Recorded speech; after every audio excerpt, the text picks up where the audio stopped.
Assalamualaikum, grade 10. Faiza Nadeem here with your English lesson. And as usual, as always, as my practice, how are you? I hope all of you are fine, hale and hearty. I hope all of you are enjoying your life with zest and zeal. But among this zest and zeal, don't forget your academics. एक revision schedule बना लो, ठीक है? Date, day और topic लिख के कि ये date होगा, ये डे होगा, ये मेरा टॉपिक होगा, and further clarify it by writing the time that from this time to this time I will be doing this topic. आपका बहुत अच्छा रिविजन हो जाएगा, ठीक है? मैंने भी यही किया था अपनी लाइफ में, and I don't want to brag my academics, right? So I'm suggesting you something that I have already done and have been successful. Right? Let's move on to the board and let's find out what our lesson of today is going to be. जी बेटा, ये आपका unit 6 television versus newspaper की series का last lecture है. इस lecture में हम क्या करेंगे? इस लेक्चर में हम एक्स्ट्रा ऑब्जेक्टिव्स करेंगे. ऑब्जेक्टिव्स क्या होते हैं? ऑब्जेक्टिव्स आपके इंग्लिश पेपर का पेपर 1 होता है, P1 पेपर होता है. उसमें आपको ऑब्जेक्टिव्स मिलते हैं MCQs की फॉर्म में, और साथ आपको एक बबल शीट दी जाती है. उस बबल शीट में कुछ इस तरह से कॉलम्स बने होते हैं कि यूं कॉलम्स होते हैं आपके,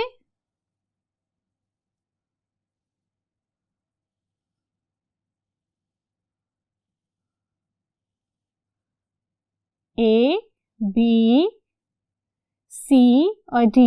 ये आपका question number 1, question number 2, question number 3, और यहाँ पे बबल्स बने होते हैं, सर्कल्स, ठीक है? इसीलिए इसको बबल शीट कहते हैं. और आपने जो क्वेश्चन होता है उसके अकॉर्डिंगली जो उसका करेक्ट सर्कल होता है उसको कलर करना होता है. लेट्स सपोज कि आपका A का आंसर है A, B का आंसर है C और 3 का आंसर है आपका C. और आपने क्या किया कि आपने बजाय आंसर चेक करने के फटाफट टैली करके कलर करने का किया. और जिस वक्त आप कलर कर रहे थे तो by accident, since you were in A Hari, rather than colouring the C circle of question number 2, you have colored the C circle of question number 3. फिर आप क्या करोगे? उसको क्रॉस करोगे, ब्लैंको करोगे, इरेज करोगे, क्या करोगे? जो कुछ भी आप करोगे उस स्पेसिफिक गलत सर्कल के साथ वो स्कैन होने में डिस्क्वालीफाई हो जाएगा. तो पहले ऑब्जेक्टिव पेपर पे सॉल्व करो, फिर बबल शीट कलर करो. बबल शीट को कलर करते हुए आपकी इंक बबल के बाहर ना जाए, ठीक है? पेंसिल से कलर नहीं करना, इंक से कलर करना है. ये कुछ चीज़ें जो इंस्ट्रक्शंस बबल शीट पे लिखी होती हैं उनको डिलीजेंटली फॉलो करना है. अब हम चलते हैं अपनी ऑब्जेक्टिव्स की तरफ. आपके ऑब्जेक्टिव पेपर का एक बहुत इम्पॉर्टेंट सा इसेंशियल सा क्वेश्चन आता है, choose the correct spelling, right? और चूज द करेक्ट स्पेलिंग क्या होती है? सिंपल आपकी कॉमन सेंस कि आपको स्पेलिंग आती है कि नहीं. बचपन से, बहुत बचपन से डिक्टेशंस देते आ रहे हो, केजी से डिक्टेशंस देते आ रहे हो, है ना? क्यों? क्योंकि डिक्टेशन देने से स्पेलिंग्स बेहतर होती हैं और spellings are very essential, right? तो ये क्वेश्चन आपका स्पेलिंग से रिलेट करता है. आपने कुछ नहीं करना, जो MCQs मैं आपको दे रही हूँ उन MCQs पे आपने आराम से करेक्ट स्पेलिंग को सर्कल करने के बाद उसकी डिक्टेशन दे देनी है. To anybody who is nearby, parents, siblings, cousins, anybody, it's going to take hardly 10 minutes.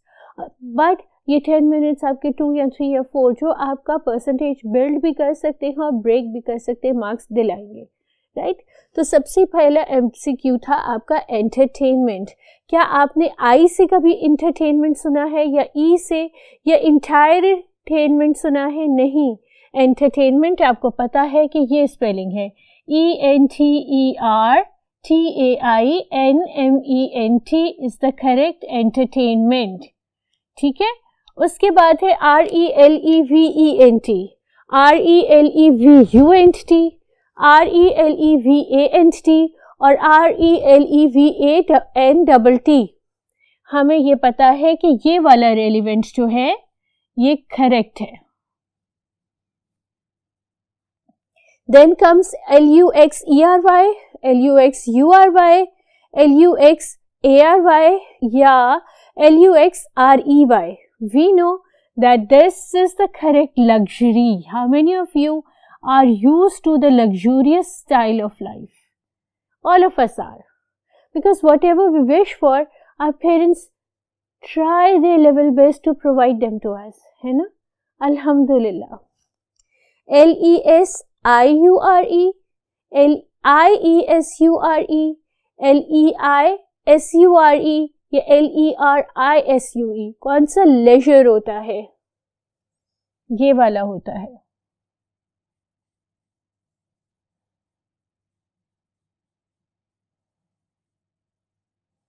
ठीक है. Convenience, convenience, convenience and convenience. तो correct convenience is this one, CONVENIENCE. This is the correct convenience. ठीक है, ये आपका correct answer है. OMMIT, OMIT, OMITT, OOMITT. We know that the correct omit is this one. ये आपका correct omit है. Broadcast, broadcast, broadcast या bardocast. We know it's broadcast. BROADCAST, broadcast. Certain, certain, certain and certain. We know this certain is correct. CERTAIN. This is the correct certain. Language, language, linguage or linguage. They are going to have very funny pronunciations, I'm sure. But this language is the correct one since we have been doing this from the very basic classes, right? So English language is this one, LANGUAGE, language. I hope you have copied down all the words, correct spellings के साथ. ठीक है, उनका dictation दे देना ताकि ये prepare हो जाए. Let's move on to the few set of other spellings. Television, television, television या television. बचपन से टेलीविजन की स्पेलिंग पता है क्योंकि यही तो चीज़ हमें सबसे ज़्यादा पसंद आती है ना. This is something that we like the most. DISTINCT, DISSTICT, INDISTICT या DISTICTIN. This is the correct distinct. बाकी की तो प्रोनाउंसिएशन ही बहुत फनी हो रही है, जैसे डिस्ट्रिक्ट, इनडिस्ट्रिक्ट या डिस्ट्रिक्टिन. अच्छा, नेक्स्ट इज PRONOUNSED, PRONONCED या PRONOUNCED या PRONOUNCD. First noun, first is pronounced, second is pronounced, third is the correct pronounced. PRONOUNCED. This is the correct pronounced. Then we come to the different spellings of analysis. ANALYSIS, ANELISIS, ENELISES or ANELYSES. This is ANALYSIS, analysis. Let's move on to the ideal situation. IDEAL, AITAL, EIDEAL or IDAEL. यार मजेदार spellings लिखी है मैंने. This is the right ideal. Aspect, टीज, aspects, aspects and expects, ये aspects होते हैं जिंदगी के, वो एस्पेक्ट्स जिनको नजरों में रख के फ्यूचर डिसीजंस लेने होते हैं। आर्टिकल, आर्टिकल या article, this is the correct article जो आप लिखते हो, जिसके आपको मार्क्स मिलते हैं, है ना, ये होता है करेक्ट आर्टिकल। फॉरम, फॉरीम, फॉराम या फराम, फराहम नहीं कर रहे हम किसी को कुछ। So this is the public forum on which we are allowed to write and express our views. FORUM. Next is MCQs. MCQs क्या होते हैं? Multiple choice questions. यानी वो questions जिनके multiple choice answers होते हैं. You can give any answer, right? But not any, the correct one. Her question की 4 options हैं और इन 4 ऑप्शंस में से आपने करेक्ट वन चूज करना है। पहला क्वेश्चन ये है कि television makes people active, board, lazy, entertained. Definitely it makes people entertained, but what is the one that we had done which is related to the topic? We have done that televisions make people lazy. ठीक है, so this is the correct option. Next is television was primarily invented for communication, information, education या entertainment. Although television does all these things, television communicates, it provides information, it educates, but the basic reason for its advent, for its manufacturance, the idea behind making television was to provide entertainment. ठीक है, थके हारे कामों से लोग जब घर आए तो they have something to sit in front of and to be entertained. On the television you can dash the news you don't like. क्या कर सकते हो उस न्यूज़ को जो आप नहीं देखना चाहते हो? स्किप कर सकते हो, सुन सकते हो, स्किप नहीं कर सकते या लाइक कर सकते हो. तो जो न्यूज़ आप नहीं देखना चाहते हो उसको आप स्किप तो बिल्कुल नहीं कर सकते. सुनते तो आप हो ही, या टीवी बंद कर देते हो, या आप उसको पसंद तो कर नहीं सकते हो, लाइक तो कर नहीं सकते हो. तो what do? We can not skip. जो हमें न्यूज़ पसंद नहीं है उसको हम स्किप नहीं कर सकते. तो हमारे पास क्या ऑप्शन है कि टीवी बंद करें और अपने कामों में लग जाएं. Right, these were the 3. I have a few more. Let's move on to the 4th statement. जी बेटा, for reading a newspaper, dash mastery on language is required as compared to watching TV. Newspaper पढ़ने के लिए आपको language की कौन सी mastery required होती है? Less, मोर, no या वास्ट? वास्ट मास्टरी नहीं हो सकती, मोर मास्टरी होगी. ठीक है, क्योंकि न्यूज़पेपर में language skills are better developed, they are better made. तो आपको मोर मास्टरी चाहिए होती है न्यूज़पेपर पढ़ने के लिए. Which senses are at work when you watch TV? जब आप टीवी देख रहे होते हो तो कौन से सेंसेस होते हैं जो काम कर रहे होते हैं? वो कौन से सेंसेस हैं? वो विजुअल है यानी देखने वाले, ऑडिटरी है यानी सुनने वाले, ऑब्वियसली दोनों हैं. वो टैक्टाइल यानी कि आपके रिफ्लेक्सिव सेंसेस हैं? नहीं, वो सेंसेस बोथ विजुअल और ऑडिटरी हैं. ठीक है, so while you are watching TV आप दोनों विजुअल और ऑडिटरी दोनों सेंसेस को यूज कर रहे हो.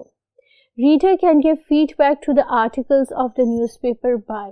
जो आपका रीडर है वो अपना फीडबैक न्यूज़पेपर के आर्टिकल्स के लिए किस तरह दे सकता है? वो राइट करके दे सकता है, वो लिसन करके देख सकता है, वो रीड करके दे सकते हैं, पब्लिश. डेफिनेटली पब्लिशिंग तो हमारा काम नहीं है. लिसनिंग जो है वो न्यूज़पेपर के साथ एसोसिएटेड नहीं है. तो रीड करके तो आप अपना फीडबैक नहीं दे सकते ना, आप राइट करके देखते हो. आप पब्लिक फोरम पे लिखते हो और उस पब्लिक फोरम पे अपना व्यू पॉइंट को डिस्क्राइब करते हो. अब आपके ग्रामेटिकल एमसीक्यूज हैं. ठीक है, ये MCQs वो हैं जो ग्रामर से रिलेटेड हैं. Next is I was so far from the stage that I dash see well. यहाँ पे आपका मॉडल वर्ब लगना है, मूड लगना है, क्या लगेगा? Could not. ठीक है, आई could not, I did not, I might not और आई कैन नॉट, कुछ भी नहीं लगेगा. यहाँ पे लगेगा I could not. Which of the following is not a sentence? जो सेंटेंस नहीं है. Having check the car, I said no is a complete sentence. I said no. We met him is a complete sentence. Be quiet is a complete imperative sentence. With imperatives, we can skip the subject, right? So, having checked the car is not a complete sentence. Not capital में भी है, underlined भी है. तो आपने देख के ध्यान से एनालिसिस करके फिर मार्क करना है. बोंगी नहीं मारनी कि बी क्वाइट इससे छोटा है तो वो होगा. ठीक है. Television is like having a fast food meal. इसमें कौन सी फिगरेटिव लैंग्वेज यूज हुई है? सिमील है, मेटाफोर है, पर्सोनिफिकेशन है या एलिटरेशन है? Alliteration is the repetition of the consonant sound. Repetition of the consonant sound नहीं है. Personification is given human characteristics to a non living being. ये भी नहीं है. इसमें क्या हुआ हुआ है? इसमें कंपेयर किया हुआ है फास्ट फूड को टीवी से और यूज़ किया हुआ है लाइक. तो जब कंपैरिजन में लाइक और एज आए तो वो होते हैं सिमील, और लाइक और एज ना आए तो वो होते हैं मेटाफॉर्स. तो यहाँ पे जो फिगरेटिव लैंग्वेज यूज हुई है वो हुई है सिमील. ठीक है. Next is the antonym of distinct. Antonym क्या होता है? एंटोनिम होता है बेटा ऑपोजिट. तो डिस्टिंक्ट का मतलब होता है very specific, something that highlights, something that shine out. तो उसका क्या होगा? स्पेशल, नियर, कॉमन या माइनर. डिस्टिंक्ट होता है different, something that is different from others, something that is highlighted from the rest of the things. तो इसका opposite होगा कॉमन. ठीक है. नियर नहीं होगा, माइनर नहीं होगा और ना ही स्पेशल होगा. स्पेशल तो इसका सिनोनिम होगा. ठीक है. कोई रिकैपिचुलेशन कर लें आज के लेसन की. आज हमने किए तमाम के तमाम वो एडजेक्टिव्स जो आपकी मिस फाइजा ने कहीं ना कहीं से इधर उधर से पिक किए थे. आपको समझाए, आपको सॉल्व करके दिए. ये एडजेक्टिव्स ना आपकी बुक में है और ना आपके टेक्स्ट बुक में है. आपने इन एडजेक्टिव्स को अपने एडजेक्टिव बैंक में रख लेना है. तमाम जो हमने चूज़ द करेक्ट स्पेलिंग की ऑप्शंस की थी उनका डिक्टेशन दे देना है और MCQs को अपने MCQ बैंक में ऐड अप कर लेना है, ताकि एग्ज़ाम से पहले जब हम वो बैंक खोलें तो हम रिलैक्स्ड हों कि we are completely prepared. By that time Faiza Nadeem को इजाज़त दो. पढ़ते रहो, हंसते रहो, खेलते रहो. जब तक कि हम दोबारा मिलेंगे तब तक के लिए I am signing out, I am signing off. Sayonara.